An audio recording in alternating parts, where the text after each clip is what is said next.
നമസ്കാരം. മാർച്ച് 15 ശുക്രാദിത്യ രാജയോഗമാണ് വന്നു ചേർന്നിരിക്കുന്നത്.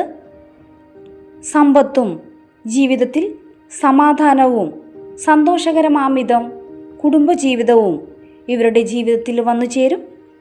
ഏർപ്പെടുന്ന മേഖലകളിലെല്ലാം തന്നെ വിജയം കൈവരുവാൻ സാധിക്കും. ആഡംബര ജീവിതമാണ് ഇവരെ കാത്തിരിക്കുന്നത്. 3 രാശിക്കാരുടെ ജീവിതത്തിൽ ഇവരുടെ തലവിധി തന്നെ മാറ്റിമറിക്കും വിധമാണ് ശുക്രാദിത്യ രാജയോഗ ഫലം മുന്നിട്ട് നിൽക്കുന്നത്. മാർച്ച് 15 ശുക്രനും സൂര്യനും സംയോജിക്കുന്നതിൻ്റെ ഫലമായാണ് ശുക്രാദിത്യ രാജയോഗം രൂപം കൊള്ളുന്നത്. ഈ രാജയോഗം വലിയ രീതിയിലാണ് 3 രാശിക്കാരുടെ ജീവിതത്തെ സ്വാധീനിക്കുന്നത്. ഗ്രഹങ്ങളുടെ രാജാവായ സൂര്യൻ മീനം രാശിയിലേക്ക് പ്രവേശിക്കുമ്പോൾ ഇവരുടെ ജീവിതം വലിയ ഉയർച്ചയിലേക്കാണ് കുതിക്കുക.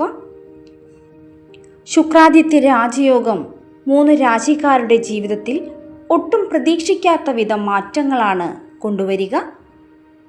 ശുഭയോഗങ്ങളിൽ ഏറ്റവും മികച്ച ഫലം നൽകുന്ന ഒന്നാണ് ശുക്രാദിത്യ രാജയോഗം.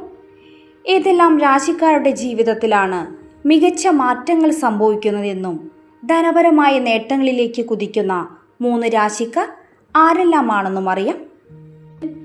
മിഥുനം രാശി. മിഥുനം രാശിക്കാർക്ക് മാർച്ച് 15 സൃഷ്ടിക്കപ്പെടുന്ന ശുക്രാദിത്യ രാജയോഗത്താൽ ഇവരുടെ ജീവിതം വലിയ രീതിയിലാണ് മാറ്റങ്ങൾ കൊണ്ടുവരിക. ഏർപ്പെടുന്ന എല്ലാ മേഖലകളിലും ഇവർക്ക് വിജയം കൈവരിക്കുവാൻ സാധിക്കും. തൊഴിൽ സംബന്ധമായ മാറ്റങ്ങൾ പല വിധത്തിലായിരിക്കും. കഠിന അധ്വാനത്തിൻ്റെ ഫലമാണ് നിങ്ങൾക്ക് വന്നു ചേരുക.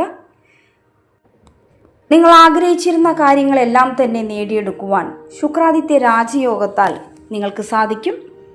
സമ്പദ് സമൃദ്ധിയാണ് നിങ്ങളുടെ ജീവിതത്തിൽ വന്നു ചേരുക. മിഥുനം രാശിക്കാർക്ക് വിദ്യാഭ്യാസ കാര്യത്തിൽ വളരെയധികം പുരോഗതി കൈവരും. നിങ്ങളുടെ ജീവിതത്തിൽ മികച്ച മാറ്റങ്ങൾ തന്നെ വന്നു ചേരുന്നതായിരിക്കും. കരിയർ, ധനം, ദാമ്പത്യം എന്നിങ്ങനെ എല്ലാ മേഖലകളിലും മികച്ച മാറ്റങ്ങളാണ് നിങ്ങളെ കാത്തിരിക്കുന്നത്. പാരമ്പര്യ സ്വത്ത് സ്വന്തമാക്കുവാനുള്ള യോഗം ശുക്രാദിത്യ രാജയോഗത്താൽ നിങ്ങൾക്ക് വന്നു ചേരുന്നതായിരിക്കും.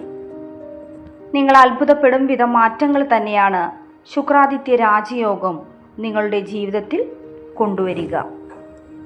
തുലാം രാശി. തുലാം രാശിക്കാർക്ക് ഇവരുടെ ജീവിതത്തിൽ വലിയ മാറ്റങ്ങൾ തന്നെയാണ് ശുക്രാദിത്യ രാജയോഗം മൂലം സംഭവിക്കുക. സൂര്യനും ശുക്രനും ചേരുമ്പോൾ നിങ്ങളുടെ ജീവിതത്തിൽ വലിയ രീതിയിൽ മാറ്റങ്ങൾ തന്നെ സംഭവിക്കും. തുലാം രാശിക്കാർക്ക് ഇവർ ഏർപ്പെടുന്ന കാര്യങ്ങളെല്ലാം തന്നെ മികച്ചു നിൽക്കും. പങ്കാളിത്തത്തോടു കൂടി ചെയ്യുന്ന കാര്യങ്ങളിലെല്ലാം തന്നെ മികച്ച വിജയം തന്നെ കൈവരിക്കുവാൻ ഇവർക്ക് സാധിക്കും. കുടുംബജീവിതം വളരെയധികം സന്തോഷകരമായിരിക്കും. സാമ്പത്തികമായി വളരെ വലിയ നേട്ടങ്ങൾ തന്നെ കൈവരിക്കുവാൻ ശുക്രാദിത്യ രാജയോഗത്താൽ ഇവർക്ക് സാധിക്കുന്നതായിരിക്കും. കുടുംബത്തിൽ സന്തോഷവും സമാധാനവും വന്നു ചേരും. ബിസിനസ് പരമായി വലിയ നേട്ടങ്ങൾ തന്നെ കൈവരിക്കുവാൻ ഇവർക്ക് സാധിക്കും. പല വഴിക്കും പണം വന്നു ചേരുവാനുള്ള യോഗം നിങ്ങളിൽ കാണുന്നു. പുതിയ സംരംഭങ്ങൾ തുടങ്ങുവാൻ ഏറ്റവും അനുകൂല സമയമാണ് ശുക്രാദിത്യ രാജയോഗം മൂലം നിങ്ങളുടെ ജീവിതത്തിൽ വന്നു ചേരുക. മീനം രാശി. മീനം രാശിക്കാർക്ക് ശുക്രാദിത്യ രാജയോഗം ഇവരുടെ ജീവിതത്തിൽ വലിയ നേട്ടങ്ങൾ തന്നെ കൊണ്ടുവരുന്നതായിരിക്കും. കുടുംബജീവിതത്തിൽ വളരെയധികം സന്തോഷവും സമാധാനവും വന്നു ചേരും. മീനം രാശിയുടെ ലഗ്നത്തിലാണ് ഈ രാജയോഗം രൂപം കൊള്ളുന്നത്. അതിനാൽ തന്നെ നിങ്ങളുടെ ജീവിതം വളരെ വലിയ ഉയർച്ച തന്നെ കൈവരിക്കുന്നതായിരിക്കും. ദീർഘകാലമായി നടക്കാതിരുന്ന പല കാര്യങ്ങളും വിജയകരമായി പൂർത്തീകരിക്കുവാൻ നിങ്ങൾക്ക് സാധിക്കും. ജോലിയിൽ ശമ്പള വർധനവ് വന്നു ചേരും. കുടുംബത്തോടൊപ്പം കൂടുതൽ സമയം ചിലവഴിക്കുവാൻ നിങ്ങൾക്ക് സാധിക്കും. ദാമ്പത്യ ജീവിതത്തിൽ സന്തോഷകരമാം വിധം പല മാറ്റങ്ങളും സംഭവിക്കും. സമൂഹത്തിൽ ബഹുമാനവും ആദരവും വന്നു ചേരും. ജോലിയിൽ സ്ഥാനക്കയറ്റവും ശമ്പള വർധനവും തന്നെ നിങ്ങൾക്ക് വന്നു ചേരുന്നതായിരിക്കും. ആഗ്രഹിക്കുന്ന കാര്യങ്ങളെല്ലാം തന്നെ നേടിയെടുക്കുവാൻ നിങ്ങൾക്ക് ശുക്രാദിത്യ രാജയോഗ ഫലമായി വന്നു ചേരുന്നതായിരിക്കും.